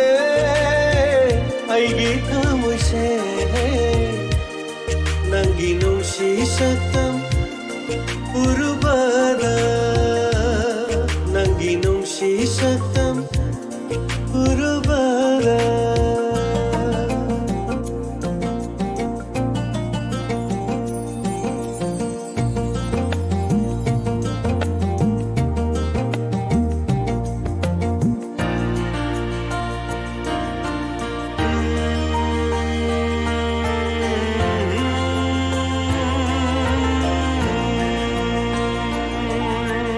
inglaba malang shahuna humnakpada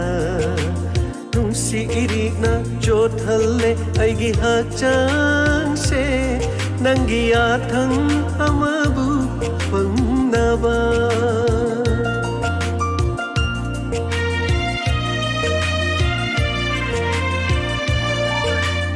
inglaba malang shahuna humnakpada nungsi irikna jothalle aigi hakchangse nangi athang amabu pangnaba amoy kisi thoktuna pirage nafamda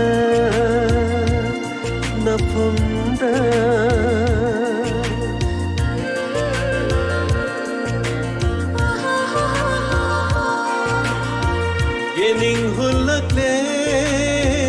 aigi tamuse nangi nungsi saktam urubada tapthaba ngamlaktare aigi pukningse pathaba ngamlaktare aigi wakhalse nangi saktamna yakai hallare nangi saktamna yakai hallare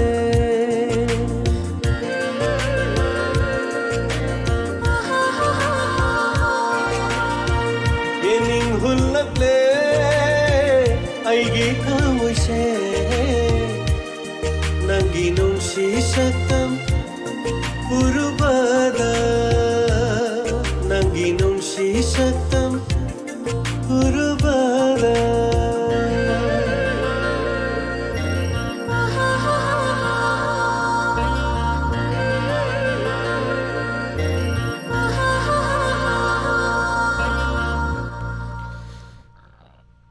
Tagatjari mayam punamakpu hana